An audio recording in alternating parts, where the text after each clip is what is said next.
Hey everyone, Micah here with Electrek, and today we're reviewing Aventon's newest commuter electric bike, the Pace 500. Let's check it out.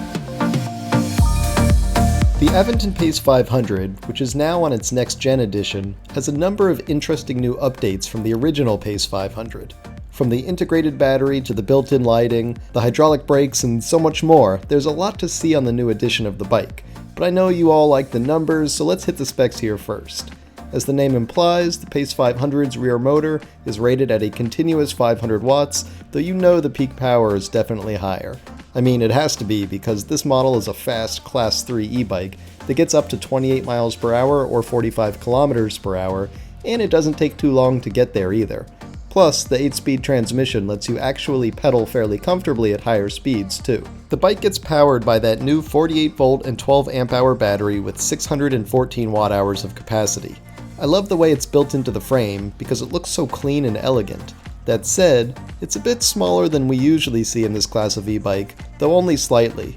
Even so, you still get quite good range, and in fact I love the way Aventon always gives us the real-world range figures, showing us that not only does the throttle-only range give us about 30 miles of range at 20 miles an hour, but depending where you fall on the pedal assist levels from 1 to 5, you could get anywhere from 24 to 47 miles of range.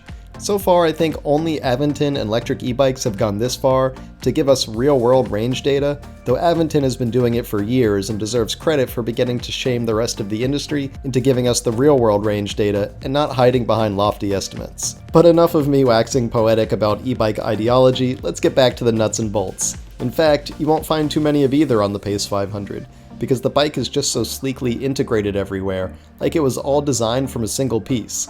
Look no further than the beautifully integrated taillights, for example. Instead of being bolted on, they're just a part of the frame, and from the high-quality welds to the slick fork, this frame is a beauty. The lack of suspension will be a turnoff for some, but this is a commuter bike and thus punts on the suspension in order to offer a lighter weight ride and a longer-lasting bike.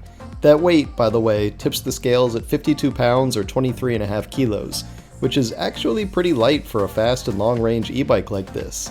It can also support riders up to 300 pounds or 136 kilos, so it's not some delicate little commuter either. The bike rides on 27.5 inch by 2.2 inch street tires, so there's a bit of a cushion there to make up for the lack of suspension, though admittedly not a ton of cushion. Even so, this is still a comfortable bike to ride because of the geometry. It's not a forward hunched commuter bike, but it's also not a totally upright cruiser either, and the adjustable stem lets you set your handlebars higher or lower to move towards either end of that spectrum that you'd like, along with those nice touch points like the Selle Royale saddle, which add to the comfortable feel of the bike. And with quality parts like Tektro's dual piston hydraulic disc brakes, the bike feels just as good coming to a stop as it does pulling off the line. On the software side of things, the beautiful looking color LCD screen integrates nicely with the Aventon smartphone app.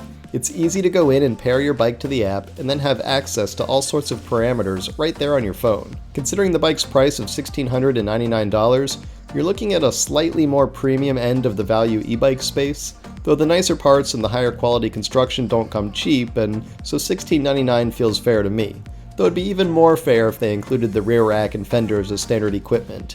Even without them though, I'm definitely going to recommend the new Aventon Pace 500 as a great high-quality electric commuter bike that combines a sleek design with great performance.